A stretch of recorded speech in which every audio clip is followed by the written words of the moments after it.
Shalom. What if I told you that everything you need to know is hidden in plain sight?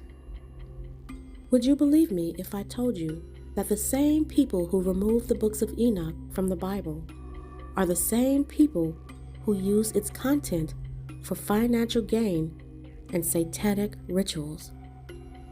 And they show you what's written in these hidden books in their movies and on their TV shows and in their satanic entertainment world.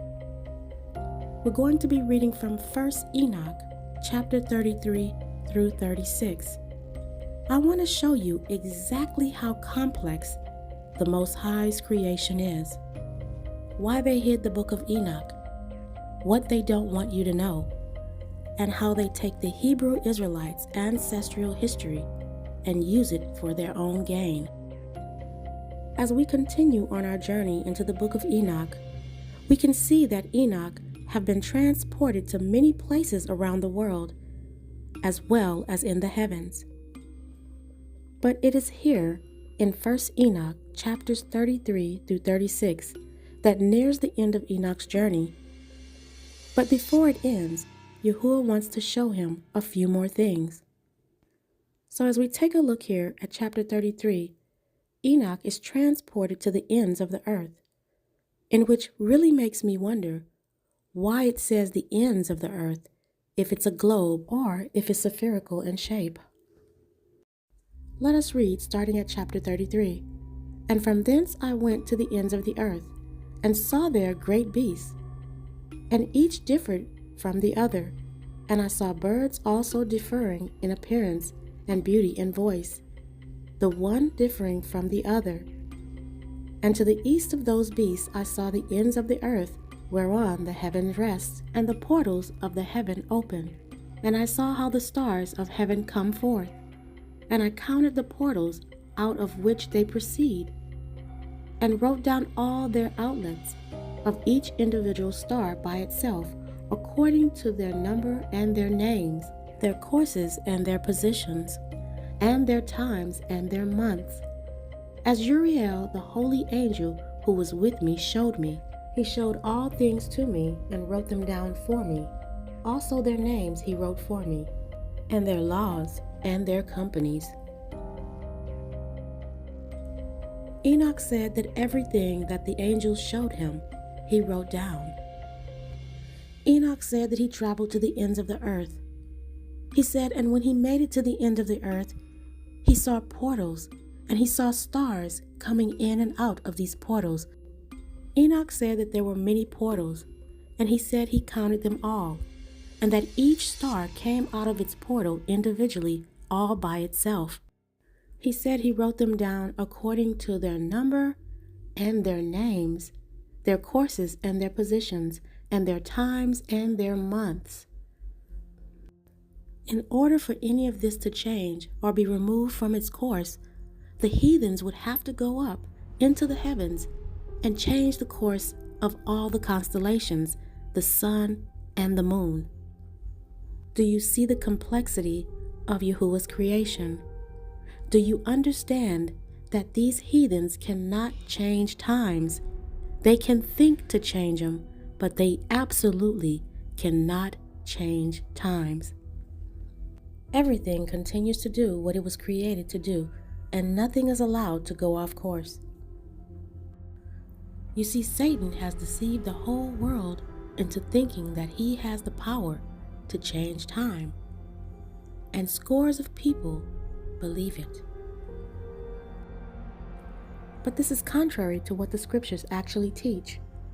The Most High says that he is the creator of all things. And he also said, I am self-eternal, not made with hands, and without change. My thought is my counselor, my wisdom and my word are made. And my eyes observe all things, how they stand here and tremble with terror. If I turn away my face, then all things will be destroyed. All praises and glory be to Yahuwah, and no one else gets the credit for his power.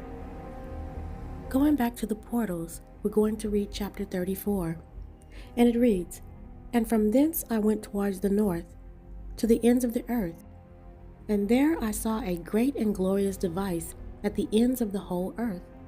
And there I saw 3 portals of heaven open in the heaven. I'll need your undivided attention in these verses, family, because a lot of you do not understand the complexity of the Most High's creation. No human on the face of this earth hold the power to create winter storms, thunderstorms, lightning bolts, tsunamis, tornadoes, earthquakes, volcanoes, extreme heat, wildfires, floods, or hurricanes, etc., etc. Let's read why. Starting again at verse 2, it says, "And there I saw 3 portals of heaven open in the heaven. Through each of them proceed north winds. When they blow, there is cold, hail, frost, snow, dew, and rain." Verse 3, "And out of one portal they blow for good. But when they blow through the other 2 portals, it is with violence and affliction on the earth, and they blow with violence." So sometimes the weather is used for good, and other times it is used for violence. But it doesn't say that the heathens are doing this. Enoch said that he was shown 3 portals in heaven, and through each of them proceeded north winds. And when they blow, there is cold, hail, frost, snow, dew, and rain. And sometimes they're used for good, and sometimes they're used for violence. So this makes me wonder, was this book hidden so that the whole world could be deceived into thinking that the heathens hold all the power, and that the Most High is just sitting there on his throne, on the sidelines, looking down while Satan wreaks havoc on this earth and do whatever it is that he wants? Well, we know to a certain extent he is, but he still has to get permission from Yahuwah. I'm going to take a break right here and show you how Satan and the people in this world who operate under his influence use all the knowledge they have from our books to create their own narrative in movies, as well as use the knowledge for their evil rituals. I want you to take a look at this movie. There's numerous portals in this movie. Where do you think they get this from?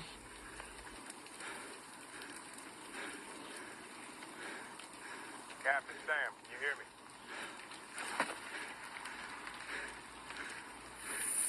On your left.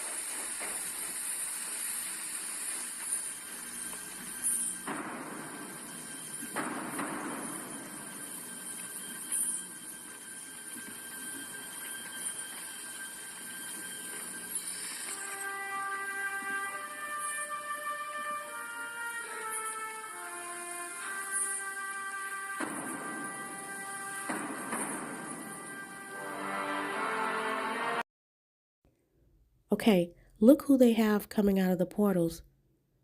This is no coincidence, family. These heathens, they know our books. Take a listen to this NASA scientist who confirms 7-foot-tall black people getting off of ships. This video can no longer be found on social media. That's a hard question to answer. So are you not positing the idea that those vehicles contain, beings who are, maybe like us? Yeah, I only go along with government images. And if you want to know about people kind of thing, there is the ship that picked up the Voyager capsule at Alameda Naval Shipyard, and they have a picture there of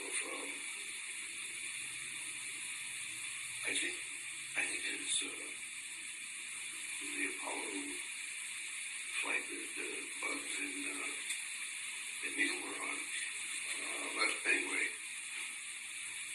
there is one image there that shows black people getting off.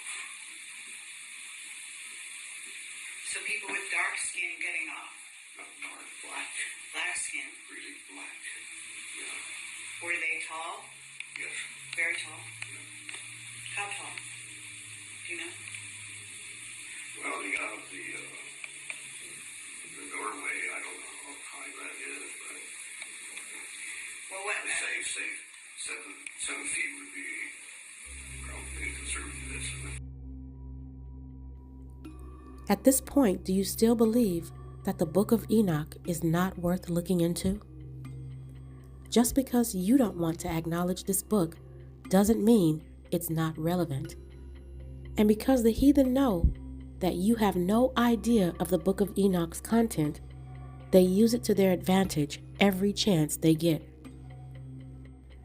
The same books that they took out of the Bible and hid from you is the same content that they put in their movies and so-called entertainment. Let's start at chapter 35 in the first book of Enoch, where it says, "And from thence I went towards the west, to the ends of the earth, and saw there 3 portals of the heaven open, such as I had seen in the east, the same number of portals, and the same number of outlets. And from thence I went to the south, to the ends of the earth, and saw there 3 open portals of the heaven. And thence there come dew, rain, and wind. And from thence I went to the east, to the ends of the heaven, and saw here the 3 eastern portals of heaven open, and small portals above them. Through each of these small portals pass the stars of heaven, and run their course to the west on the path which is shown to them." Now here at this last verse, I want to show you really why they took this book out. Because I'm telling you, family, when you understand who really holds the power, then that's who you tend to glorify for everything that happens. So let's go ahead and read verse 4. It says, "And as often as I saw, I blessed always Yahuwah of glory. And I continued to bless Yahuwah of glory, who was wrought great and glorious wonders, to show the greatness of his work to the angels and to spirits and to men, that they might praise his work and all his creation." Let's read that again, where it says, "To show the greatness of his work to the angels and to the spirits and to men, that they might praise his work and all his creation, that they might see the work of his might and praise the great work of his hands and bless him forever." You see, all of these amazing things that we see in creation is supposed to glorify Yahuwah. We're supposed to look upon these things and say, "Wow, this is the power of my Elohim." And this is a great example of why they must have taken these books out. Because Enoch clearly said that as he saw these things, "I always blessed Yahuwah of glory." But if you never consider this book, you will always give all the power to the heathens and their father Hashatan. Now I know we've been taught by the secular church that Yah is good and Satan is evil. Allow me to show you what is true and what the Bible really says about our Elohim. He is a man of war, and he's great and terrible. Deuteronomy chapter 32 and verse 39 reads, "See now that I, even I, am he, and there is no God with me. I kill and I make alive. I wound and I heal. Neither is there any that can deliver out of my hand." This may be a hard pill to swallow, but the Most High controls all. And he said that if he turns his face away, everything will be destroyed. Let's look at Isaiah chapter 45 and 7. This is going to break many of y'all's hearts. Unfortunately, the Most High is not who you think He is. It says, I form the light and create darkness. I make peace and create evil. I, Yahuwah, do all these things. I'm sorry, but not sorry to have to break this news to you. The Most High is not who you think He is. And all of you who are now in this truth need to get rid of old ideologies. To read everything that we have read in the scriptures thus far and to still think that Yahuwah is a cuddly teddy bear and that's all He is, you're doing yourself a major disservice by continuing to think that Yahuwah doesn't do all things. It's really sad that the truth is right in our face and we still don't want to accept it. It's literally a matter of a heart condition, family. We need to seek truth with our whole hearts. There's no such thing as lukewarm. I don't know how much more clear this can be. Exodus chapter 15:3 says that Yahuwah is a man of war, and Yahuwah is His name. Okay, family, so this was the end of my video, but I took this video down and re-uploaded it with additional information in Enoch chapter 41. Please forgive my voice. I'm a little stuffy and under the weather, but I'm going to get through this last part. This is 1 Enoch chapter 41, starting at verse 3. And it reads, And there mine eyes saw the secrets of the lightning and of the thunder, and the secrets of the winds, how they are divided to blow over the earth, and the secrets of the clouds and dew. And from there I saw from whence they proceed in that place, and from whence they saturate the dusty earth.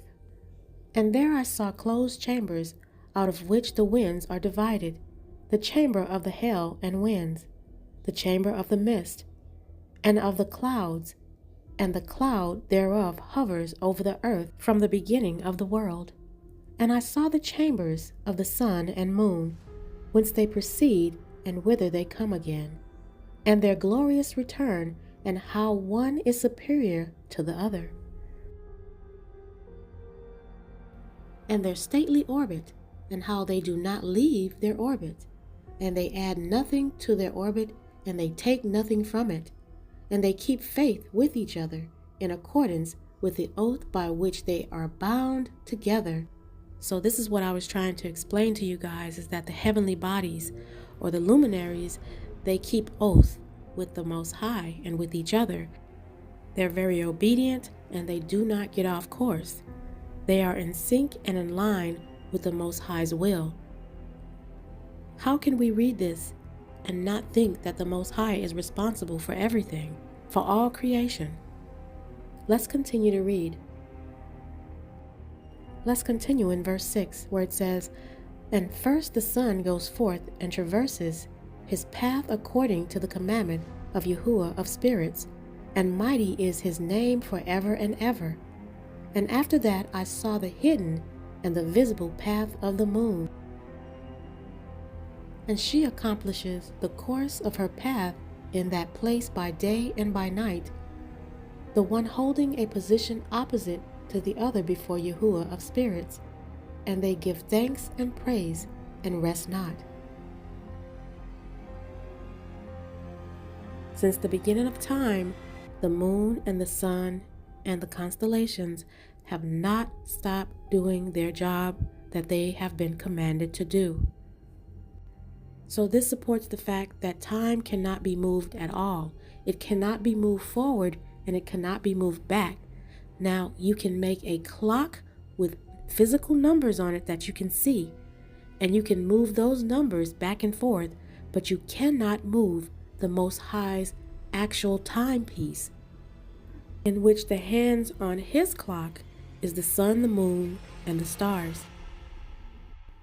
And so all of these luminaries are stored up in chambers, and they come in and out of gates, orbits, and portals.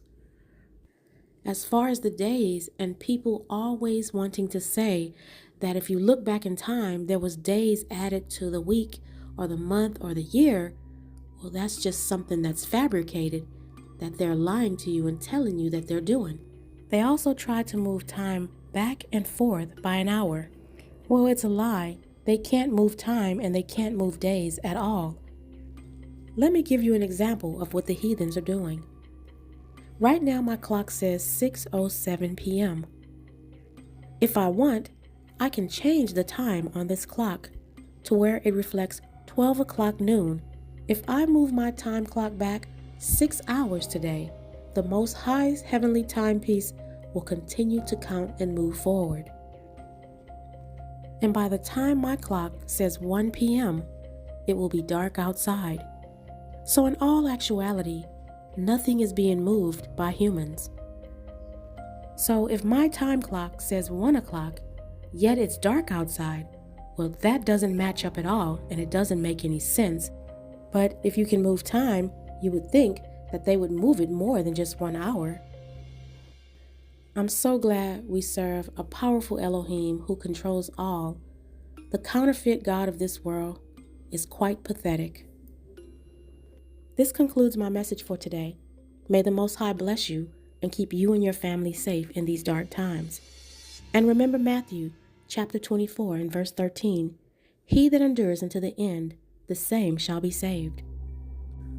I'm going to leave you with some images that look like portals on stage at the 2023 Grammys